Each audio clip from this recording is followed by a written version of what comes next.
앞에 모니터가 좀 안 나오는 것 같아요. 오늘 이렇게 10월 마지막 주일이 되었습니다. 하나님이 우리를 한 달 동안 지켜주신 은혜를 감사드리고 또 오늘도 이렇게 예배의 자리에 불러주셨습니다. 하나님 축복하실 줄 믿습니다. 지난 8월 14일 주일부터 지난 주일까지 추수감사 주일을 빼면 꼭 10주간에 걸쳐서 빌립보서 말씀으로 이렇게 묵상하며 은혜를 받았습니다. 하나님 앞에 감사드리고 빌립보서를 마칠 즈음에 마음에 빌립보서를 마치면 어느 성경으로 갈까 이런 생각을 하는 중에 히브리서를 묵상하면 좋겠다 이런 마음을 주셔서 하나님의 뜻이 있으신 줄 알고 그렇게 하기로 했습니다. 하나님께서 또 이 말씀을 통해서 큰 은혜를 주시고 또 새 힘을 주실 줄 믿습니다. 히브리서를 시작하면서 먼저 히브리서에 대한 서론을 잠깐 살펴보겠습니다. 제목이 히브리서인데 원래 제목도 그렇습니다. 히브리라 하는 말은 이스라엘 사람들을 가리키는 말입니다. 그래서 이스라엘 사람들에게 그런데 성경을 보낸 것을 보니까 예수 믿는 이스라엘 사람들에게 보내는 이런 편지라고 하겠습니다. 이스라엘 사람이지만 유대교에 있는 사람들이 많이 있고 예수 믿는 사람들은 또 그 중에 일부인데 바로 이 이스라엘 사람 중에 예수 믿는 성도들에게 쓰신 편지가 오늘 이 히브리서가 되겠습니다. 본서의 저자에 대해서는 초대교회 교부인 알렉산드리아의 클레멘트라는 분과 또 교회 역사학자인 유세비우스라는 분은 이 히브리서는 바울의 저작이다라고 했고 그러나 아직까지 학자들 사이에 일치된 이런 견해가 없습니다. 그런데 대체로 바울 사도 자신이거나 바울 사도의 영향을 받은 아볼로, 바나바, 누가 아마도 이런 인물들이 기록했을 것이라. 그래서 바울 사도나 아니면 바울 사도의 영향을 받은 사람들이 기록한 것이라 이렇게 보고 있습니다. 기록연대는 60년대 후반, 주후 60년대 후반으로 알려져 있고 이때는 유대 본토와 해외에 거주하는 이런 유대인들로부터 소수의 기독교가 소수이기 때문에 계속해서 많은 박해를 받는 상황이었습니다. 그리고 주후 64년에서 68년 4년 5년간 잘 아시는 네로에 엄청난 기독교 박해가 있었습니다. 동족들로부터 박해를 받고 정부로부터 심각한 공격과 박해를 받고 수많은 사람들이 순교하고 고난을 당하는 이런 상황에 있었습니다. 그래서 성도들이 이런 박해와 어려움을 견디지 못하고 다시 유대교로 돌아가야 되겠다 이런 생각을 하는 성도들이 있었는데 이런 성도들을 격려하고 또 경계하기 위해서 쓴 서신이 바로 이 히브리서라 하는 것입니다. 그러니까 이런 목적으로 썼기 때문에 이 서신에는 성도들의 믿음이 왜 동요되는지 이런 부분을 이렇게 몇 가지로 지적을 하고 있습니다. 찾아보면 첫째는 예배를 경홀히 하기 때문이다 라고 말합니다. 10장 25절 같이 한번 읽겠습니다. 모이기를 패하는 어떤 사람들의 습관과 같이 하지 말고 오직 권하여 그날이 가까움을 볼수록 더욱 그리하자. 그래서 예배를 잘 안 나와요. 그럼 어떻게 됩니까? 이 믿음이 식는 거죠. 많이 모이면 많이 모일수록 믿음이 뜨거워지고 더 커지고 이것은 변함없는 사실입니다. 안 모이고 자꾸 흩어지면 흩어질수록 믿음이 식어지고 연약해진다라는 이 영적인 법칙입니다. 그런데 이 초대교회 히브리 성도들 중에는 이렇게 예배를 경홀히 하는 이런 성도들이 있었다라고 말합니다. 그리고 다른 교훈을 따라가는 사람들이 있었습니다. 13장 9절도 같이 읽겠습니다. 여러 가지 다른 교훈에 끌리지 말라.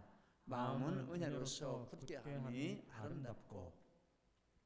얼마나 귀를 밖으로 기울이면 들려오는 소리가 많겠습니까? 그러니까 여러 소리를 들으면서 자꾸 마음이 이 바깥으로 이렇게 끌려갔다라는 것입니다. 그런 믿음이 약해지죠. 또 하나는 이렇게 예배를 경홀히 하고 다른 말들을 자꾸 듣다 보니까 불신앙이 마음에 자리를 잡게 되었습니다. 3장 12절 말씀 같이 읽겠습니다. 형제들아 너희는 삼가 혹 너희 중에 누가 믿지 아니하는 악한 마음을 품고 살아계신 하나님에게서 떨어질까 조심할 것이요. 그래서 믿음을 굳게 하려면 이런 부분을 거꾸로 하면 되겠지. 열심히 믿음 예배드리고 하나님 말씀 이렇게 다른 데 이렇게 끌리지 않고 마음의 믿음이 충만하면 믿음 생활 잘하는 것인데, 그런데 왜 예배를 소홀히 하고 다른 교훈에 미혹되고 마음이 믿음보다는 점점 불신앙 쪽으로 이렇게 기울어 가는 것인가? 거기에 대한 진단도 하고 있습니다. 이와 같이 부실한 신앙 생활의 원인, 믿음의 원인은 바로 신앙 교육이 부재했다라고 말합니다. 5장 12절 같이 읽겠습니다. 때가 오래되었으므로 너희가 마땅히 선생이 되었을 터인데 너희가 다시 하나님의 말씀의 초보에 대하여 누구에게서 가르침을 받아야 할 처지이니 단단한 음식은 못 먹고 젖이나 먹어야 할 자가 되었다. 올해 교회는 나오는데 신앙 교육을 제대로 이렇게 받는 상황이 아니었어요. 뭐 예배도 안 나오고 뭐 다른 데 자꾸 쫓아다니고 시간 다 딴 데다 쓰고 그저 간신히 예배 몇 주에 한 번, 한 주에 한 번 뭐 이렇게 나오는 이 믿음이 안 자랍니다. 그런데 그 원인이 뭐냐면 하나님 말씀을 이렇게 제대로 배우지 않았다라고 말씀을 하는 것입니다. 오래 신앙생활에도 하나님 말씀을 제대로 배우는 이런 것이 없으면 믿음이 자라기가 어렵다라고 말씀을 하는 것입니다. 초대교회 때도 그렇고 지금도 마찬가지입니다.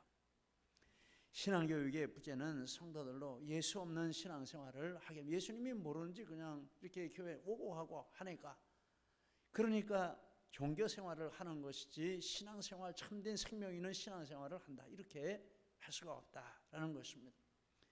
그래서 반대로 예수 그리스도가 누구신지를 분명히 알아야 참된 믿음을 가질 수 있고, 참된 믿음을 가지면 거기서 능력이 나와서 고난, 어려움, 환난, 시험 다 이길 수 있다라고 말합니다.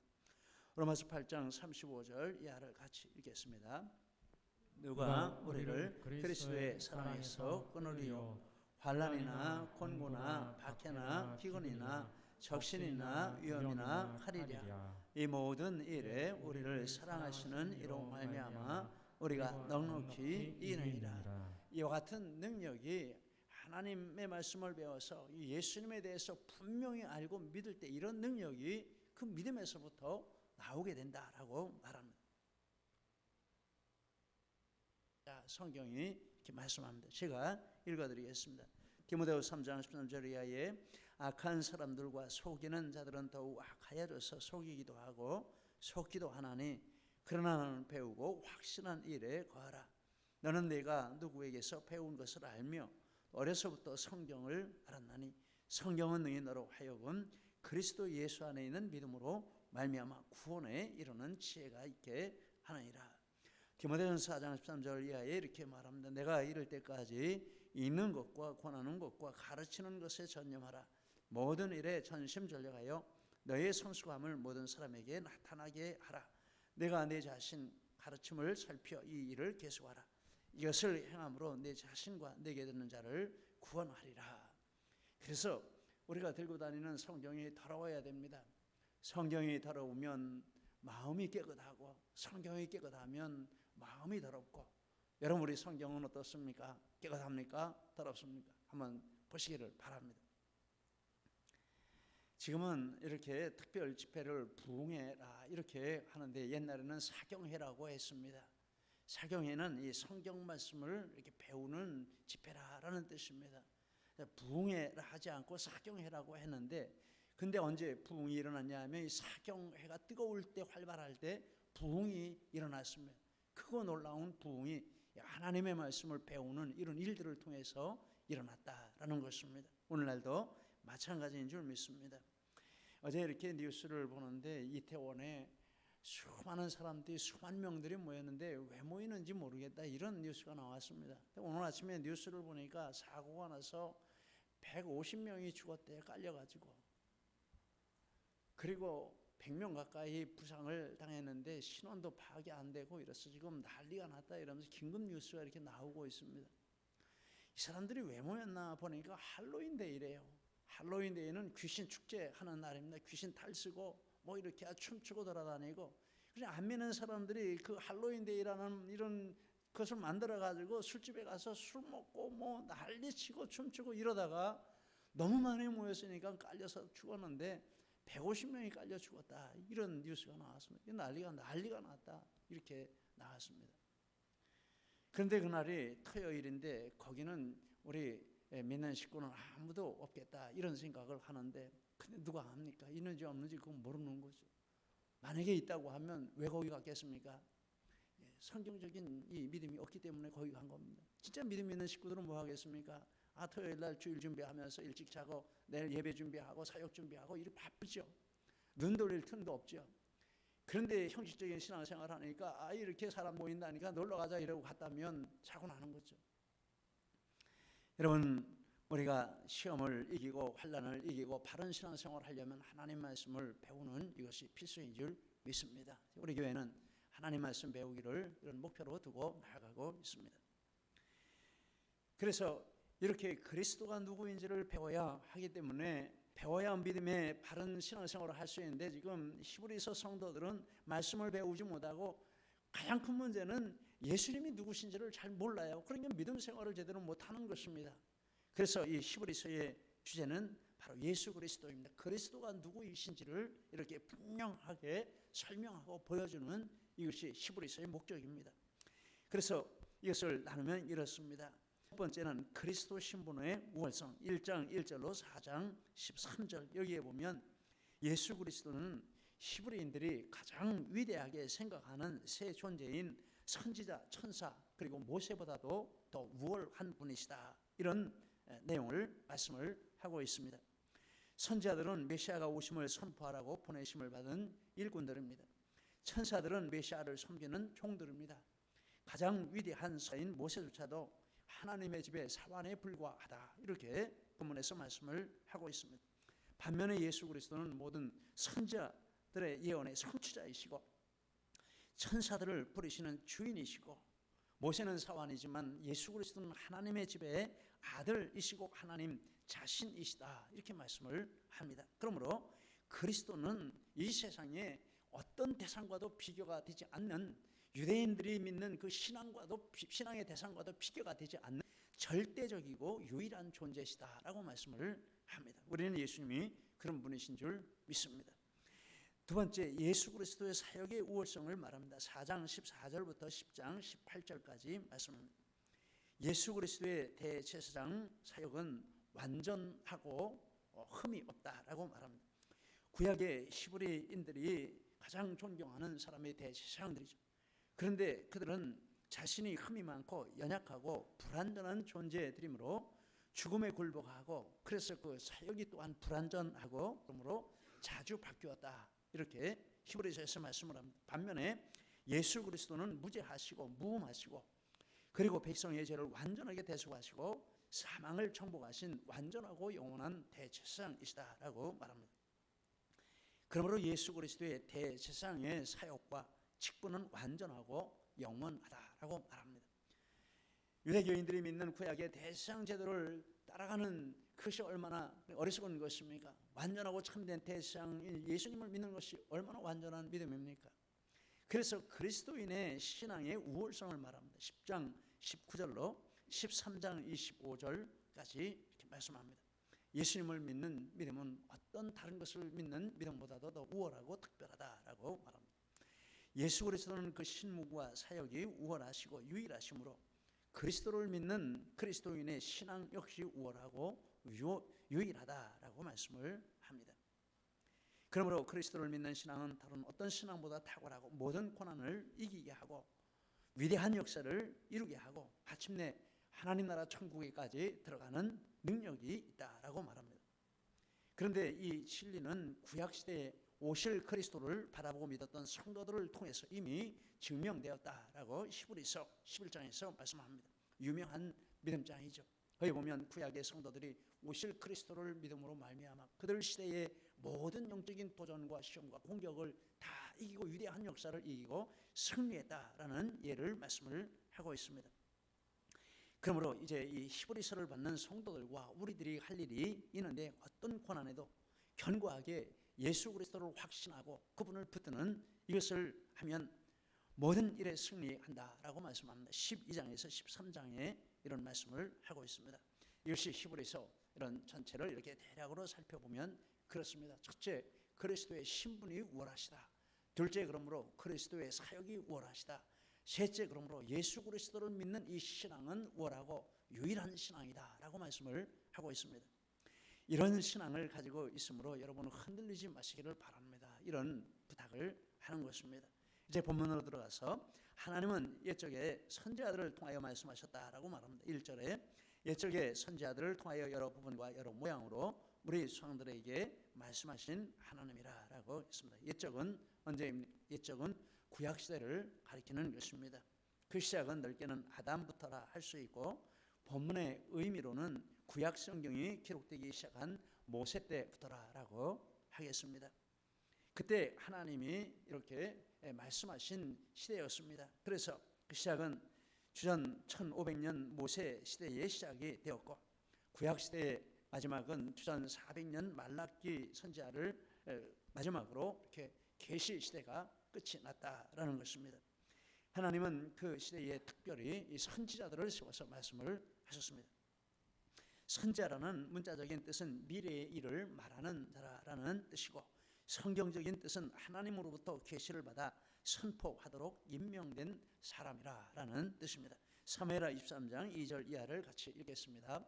여호와의 영이 나를 통하여 말씀하심이요 그의 말씀이 내 혀에 있도다. 이스라엘의 하나님이 말씀하시며 이스라엘의 반석이 내게 이르시기를. 하나님은 구약 시대에는 선지자들을 세우셔서 신약 시대에는 사도들을 세우셔서 계시를 나타내셨습니다. 그리고 그들 외에 다른 시대에 다른 사람들을 통해서는 이 구원의 진리를 나타내지 않으셨다, 계시하지 않으셨다라고 말씀합니다. 에베소 3장 5절 말씀 같이 읽겠습니다. 이제 그의 거룩한 사도들과 선지자들에게 성령으로 나타내신 것 같이 다른 세대에서는 사람의 아들들에게 알리지 아니하셨으니. 지금도 계시를 내가 받았다 이렇게 말하는 사람이 있으면 그 사람이 바로 가짜인 것입니다. 지금은 계시가 없습니다. 계시 시대는 주전 1500년부터 주후 100년 요한 사도가 요한계시록을 쓴 그때까지가 바로 계시 시대. 하나님이 선지자를 통하여 말씀하시고 하나님이 사도들을 통하여 말씀하신 그 시대가 특별한 계시의 시대입니다. 계시는 이제 모세 시대에 시작돼서 사도 요한의 요한계시록을 마지막으로 끝이 났다라는 것입니다.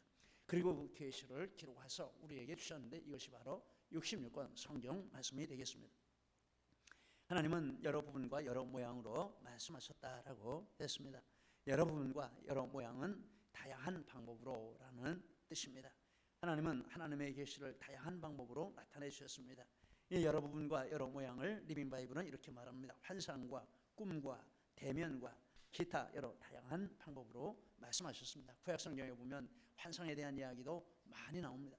꿈에 대한 이야기도 많이 나옵니다. 또 하나님이 사람의 모습으로 천사가 사람의 모습으로 이렇게 와서 이야기해주고 말했다라는 이야기도 많이 나옵니다. 그런 것들을 가리키는 것입니다. 구약시대의 이런 여러 방법으로 하나님이 이렇게 사람들에게 하나님의 계시를 말씀해 주셨다라는 것입니다. 그리고 문학적으로는 성경 기록을 보면 다양한 장르로 이렇게 하나님이 말씀을 담아주셨다라고 하겠습니다. 율법 형태로 주신 말씀이 있습니다. 창세기서부터 신명기까지 율법서라, 이렇게 하라, 이렇게 하지 말라, 이런 내용으로 이렇게 하나님의 계시를 주신 것입니다. 5권이 되겠습니다.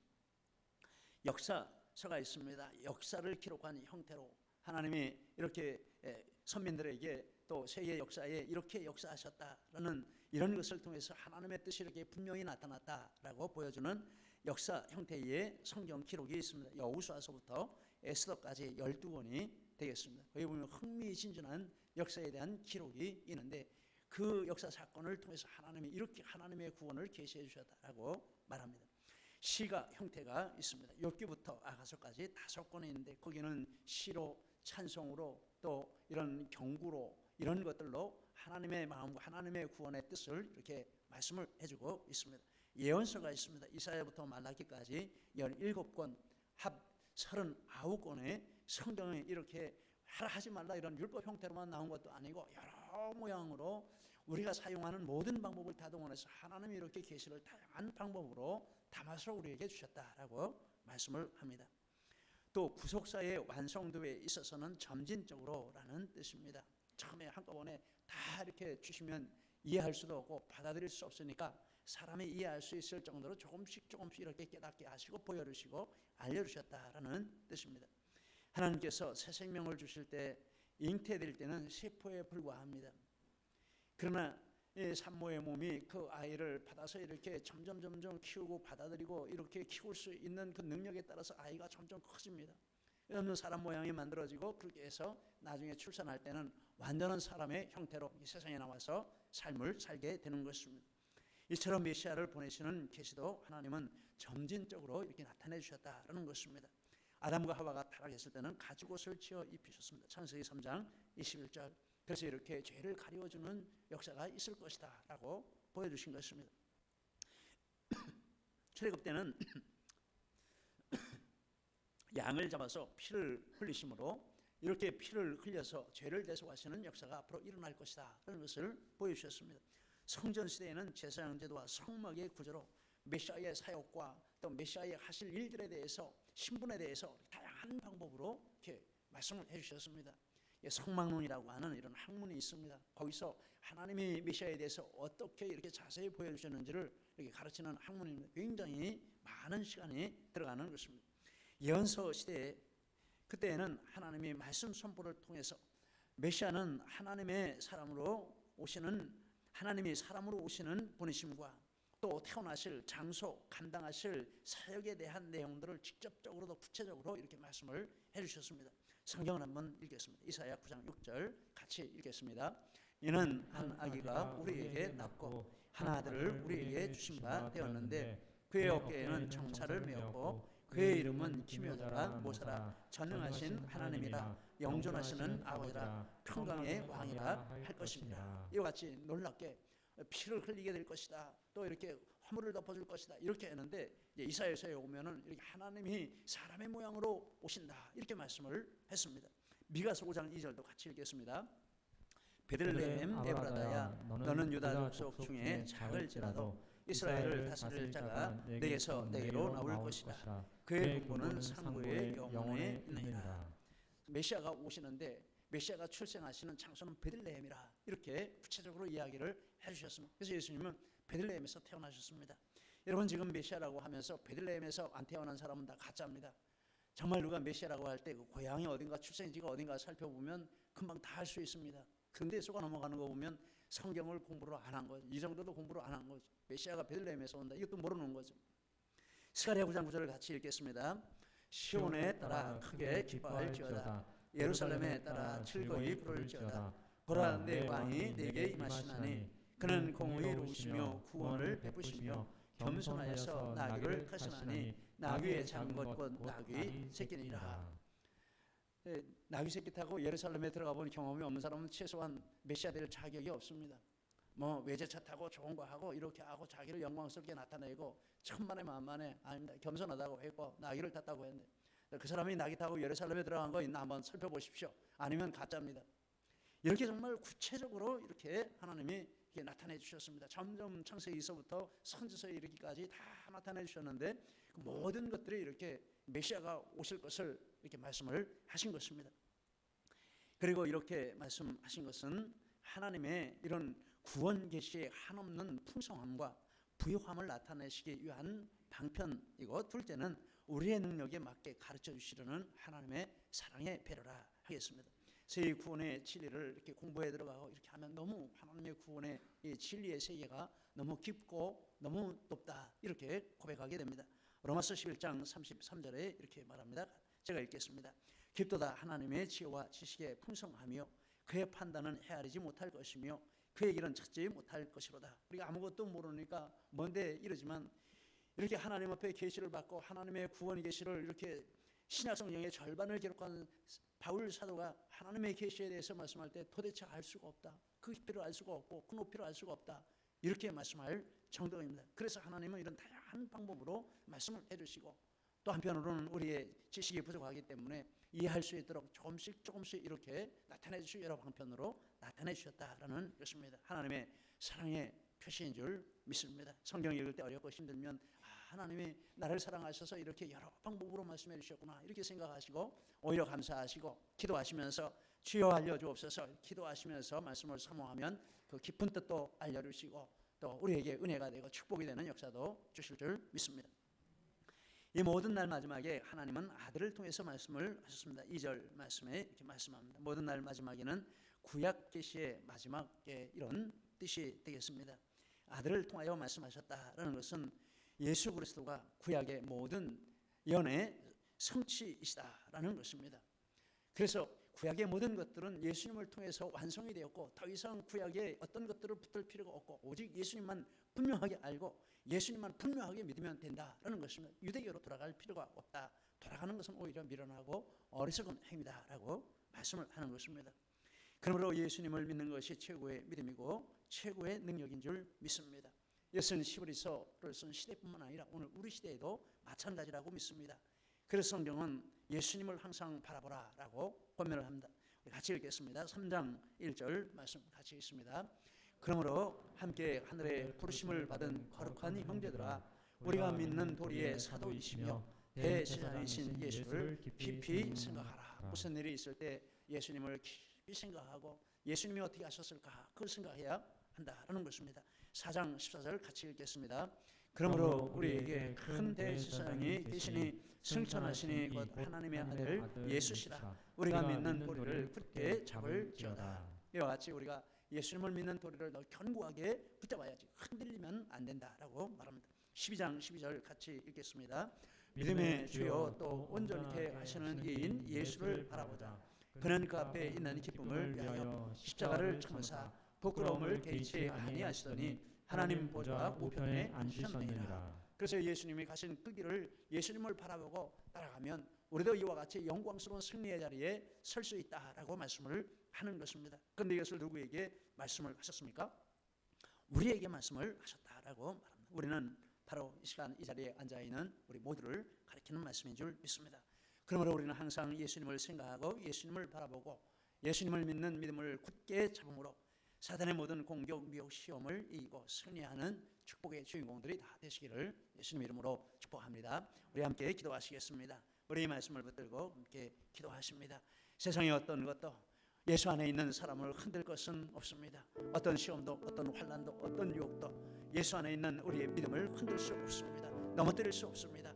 우리가 예수님만 생각하고 예수님만 바라보고 예수님만 견고하게 잡고 있으면 우리는 반드시 승리할 줄 믿습니다. 우리가 만나고 있는 어떤 어려움이 있습니까? 고통스러운 일이 있습니까? 예수님을 바라보시기 바랍니다. 예수님을 생각하시기 바랍니다. 예수님을 굳게 잡으시기 바랍니다. 이 시간 우리 하나님 앞에 이와 같은 믿음으로 함께 나가시겠습니다. 할렐루야. 하나님 아버지 감사합니다. 오늘 예수님을 바라보라라고 말씀하십니다. 예수님을 생각하라고 말씀하십니다. 예수님을 굳게 잡으라라고 말씀하십니다.